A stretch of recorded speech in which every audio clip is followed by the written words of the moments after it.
anniversary to the Endo Found. Thank you for supporting 1 in 10 women with endometriosis. How did you first become involved in women's health advocacy, specifically for endometriosis? Last year when I attended the Blossom Ball, I was empowered to speak out and tell my story. After hearing so many women were suffering and the hack surgeries they were getting and being forced to have hysterectomies at young age, I had endometriosis for a very long time, but was diagnosed at about the age of 27.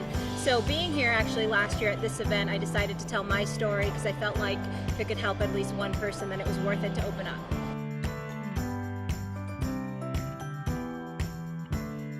I'm Diana Falzone. Happy 10th anniversary to the Endo Foundation.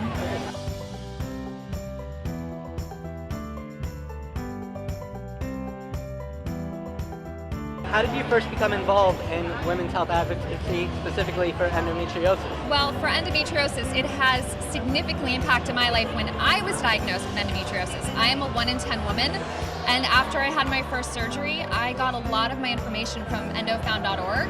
And then when I realized how many women have this disease and that it's not curable, we needed to do as much as we possibly could and speak out about endo and raise awareness. So I was fortunate enough to link up with the Endo Foundation and begin working with them and try to get the word out about endo. One piece of advice I could give to women who have endometriosis or the symptoms of endometriosis and think they might is advocacy. You are your best advocate for your body. So if you think something is wrong, then trust that. And if you have a diagnosis, that you should always find a specialist in the field, someone who really understands endometriosis, because it's a tricky disease and not every gynecologist has the expertise to understand it.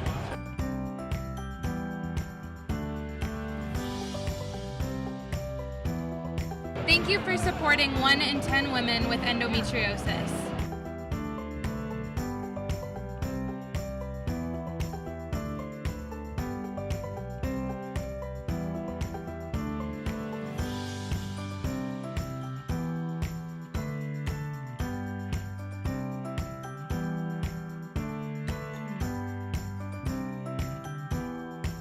I'm very happy that we're having our 10th anniversary at EFA. I feel very proud of everything we've done. I hope that it will achieve more funding by our government for endometriosis research. It's really deplorable how much funding goes into this disease a year. It's like $7 to $11 million. It should be $700 to $1 billion because 10% of all women have it. That's what I would say.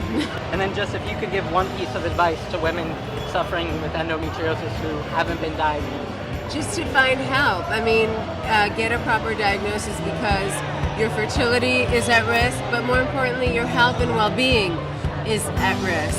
You know, I am very proud of what our organization has done because I think I've achieved one of the goals that Tamara and I both have achieved one of the goals that we really wanted, which was to raise awareness, and raise awareness we have. Like, you know, now there are all these other organizations, Endo Sisters, Endo Warriors. I follow the hashtag on social media, and every time I see a new one, it makes me really happy because I think these are the seeds of our labor. These people, these young women are also organizing and taking what they've learned from us and branching it out. And as an organization like ours, that is the best and most you can ask for, that other people then go out with your message.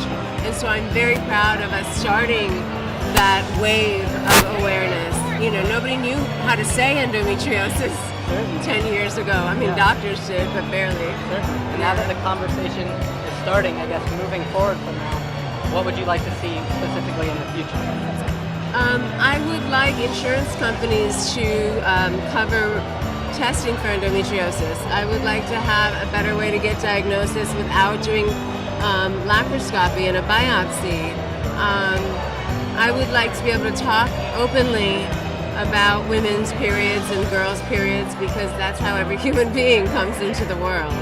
And so the stigma that we have around menstruation is ridiculous and arcane and has no place in a civil, enlightened society.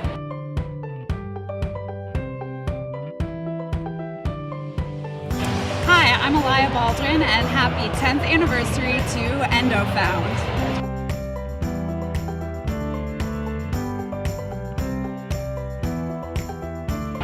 My part began with my own journey with endometriosis. Growing up, I didn't have any symptoms, so most of my life I was a very healthy kid. And then when I turned 22, that kind of turned around. And that's how I found Dr. Cipriani, and I was very lucky within that year, only a year's time, to have met him as such an amazing doctor and get things under control. But after that experience and learning about other women's stories and how many years they go without diagnosis and in pain, you know, I couldn't imagine being 15 and going to high school in, you know, that state physically. So that was kind of my biggest driving force to be involved with the organization and open up on my social media about my journey. And that has been, you know, the closest women's health thing to my heart. So Yeah, certainly. And just, I guess, in searching and trying to find someone to help treat endometriosis, what advice would you give to women out there who are, as you know, like, it takes an average of about 7 years for women to go diagnosed. So what advice would you give for, like, finding the proper treatment? I would say my biggest lesson is to never stop searching, even if someone's discouraging to you, a doctor who doesn't believe you or doesn't know, you might notice he's not helping anymore. Just keep searching and keep going until you find someone who listens to you and understands and like genuinely wants to help, because I think that's the biggest issue is education and awareness and compassion, because a lot of doctors, you know, are men and they don't necessarily understand what that feels like as a woman. So fine, not that all men don't. Dr. Cipriani obviously does. But yeah, I'd say never stop searching and trying things that you may not have tried before, whether it's acupuncture, exercise, you know, but the most important thing is never stop searching for that doctor who works for you. And from the medical community, what's one thing you would like to see change in the future? What I would like to see change, I think the biggest core issue, in my opinion, is education. Most doctors are ill-informed or barely taught about endometriosis. I think they should know the statistics and realize that being in that much pain is not normal as a woman. You shouldn't feel like you're going through childbirth almost every month. So I think that's more the root of it, and you know, doctors just being not, there's no focus on endometriosis unless you go out of your way to find it. So I'd say, and to remove the stigma and the taboo of women's health, bleeding, periods. It happens to all of us, so. Definitely. Well, thank you so much for sharing your story.